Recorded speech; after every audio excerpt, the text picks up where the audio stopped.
जो phone tap करवाए, जो पीठ में छुरा घोंपे, उसके साथ मिलकर चुनाव कोई भी पार्टी क्यों लड़ना चाहेगी। शरद पवार उद्धव ठाकरे पर इस तरह के तमाम आरोप लगाने के बाद महाराष्ट्र कांग्रेस ने ऐलान कर दिया कि आगामी चुनाव वो बिना किसी के साथ गठबंधन किए ही लड़ेगी।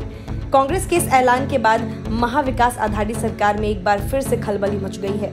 वजह यह कि अब कांग्रेस की बातें शरद पवार उद्धव ठाकरे हल्के में नहीं ले सकते, क्योंकि नाना पटोले ने ये बातें राहुल गांधी से मिलने के बाद कही हैं। जाहिर है कि राहुल गांधी नाना पटोले की बातों से सहमत है। नाना पटोले ने कहा कि इसके लिए कांग्रेस नेता राहुल गांधी ने राज्य में पार्टी के भविष्य के लिए एक मास्टर प्लान प्रस्तावित किया है। उन्होंने कहा कि महाविकास आघाड़ी के तहत गठबंधन की सरकार में होने के बावजूद कांग्रेस अकेले ही स्थानीय निकाय चुनाव में लड़ेगी। पार्टी की रणनीति पर चर्चा करने के लिए नाना पटोले ने कांग्रेस प्रभारी एच.के. पाटिल के साथ राहुल गांधी से दिल्ली में मुलाकात की थी। नाना पटोले ने कहा कि कांग्रेस महाराष्ट्र स्थानीय निकाय चुनाव में अकेले लड़ेगी। महाराष्ट्र कांग्रेस को नंबर 1 पार्टी बनाना है। राहुल गांधी ने एक मास्टर प्लान दिया है जिस पर काम शुरू होने वाला है।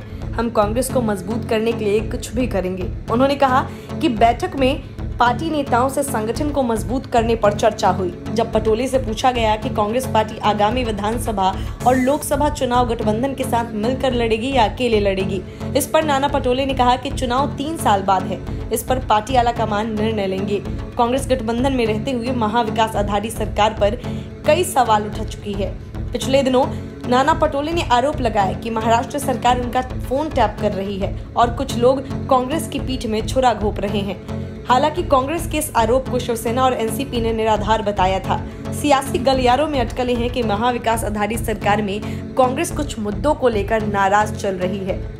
सूत्रों की माने तो आने वाले समय में गठबंधन सरकार में दरार आ सकती है। हालांकि महाराष्ट्र के पूर्व मुख्यमंत्री अशोक चौहान, एच.के. पाटिल और राजस्व मंत्री बालासाहेब थोराट ने पिछले हफ्ते सिल्वर ओक में शरद पवार से उनके आवास पर मुलाकात की और आश्वासन दिया कि गठबंधन सरकार स्थिर है। Bureau report, news of India.